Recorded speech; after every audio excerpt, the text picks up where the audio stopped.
Good morning, good afternoon, good evening, and welcome to today's morning ramble.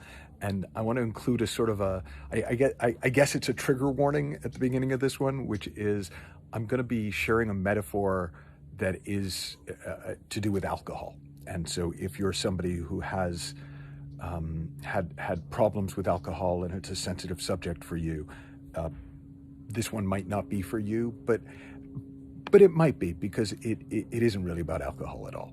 And it came out of a conversation with a client recently, and I don't know if you've heard, but there's these breathalyzers which test your blood alcohol content that can be attached to the ignition of a car, so that you have to blow into the breathalyzer before the ignition will unlock. So it's to prevent people from driving drunk, which is actually kind of a pretty smart idea, I think. But this client and I were joking that he should get a breathalyzer for posting on social media, so that it won't let you post unless you pass the breathalyzer test first. But then, as we were talking, it occurred to me, and I pointed out that we all have a built-in mental breathalyzer that lets us know about whether or not our thinking and our perception is to be trusted. And it's our state of mind. It's our feeling. Like, we can tell when we're good.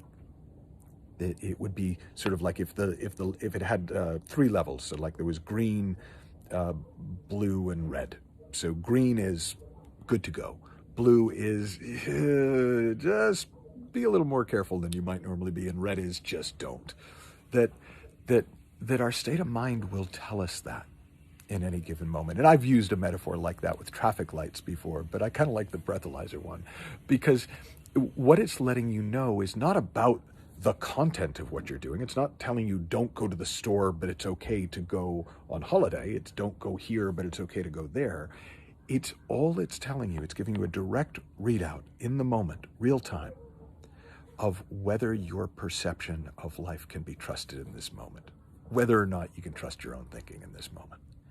And when we are wound up tight, when we got a thousand things going on in our head, that's the red. It's like we're bumping into the furniture, we're tripping over things, we're forgetting things, we have no sense of humor. We're like, that's just letting you know that right now your judgment is impaired. You're not seeing things clean. Now, there's a sort of a low level to medium level background kind of stress, pressure, a lot to do, kind of wound up, spinning kind of fast feeling, which would be like the blue on the mental breathalyzer. And it's just letting you know, hey, you're kind of probably going in and out of freedom of mind. You're probably going in and out of clear seeing. So you might, if there's stuff to do, I mean, by all means do it, but just know that your perception might be a bit off. And then there's that absolute spaciousness, the quiet, the love, the joy, the peace, that just lets you know, yeah, your head's pretty clear, and you can probably trust your discernment about what comes through it. And the thing that I kind of loved about the metaphor is that we took it a step further and went, the default is sober. Like, the default is clarity of mind, right? And the thing that takes effort is getting drunk. The thing that takes effort is getting wound up. You have to wind yourself up. But it doesn't matter. Even if you've wound yourself up, even if you're all the way up in the red, you'll be back in the green without having to do anything. It's just how we work. You'll sober up mentally. You'll find your way back. And it's a simple metaphor, but one that I hope you'll find helpful. And I'd love if you sort of play with it, for you to share what you see in the comment section. And I'll just finish with a last thought about it, which is, if you're drunk, but you know that you're drunk, you're not that drunk.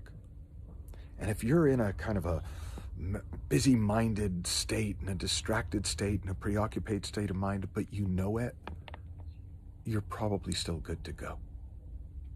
It's only when we get so caught up in it that we don't notice that we often do things that we regret later, say things that we regret later, and create messes that we have to clean up later.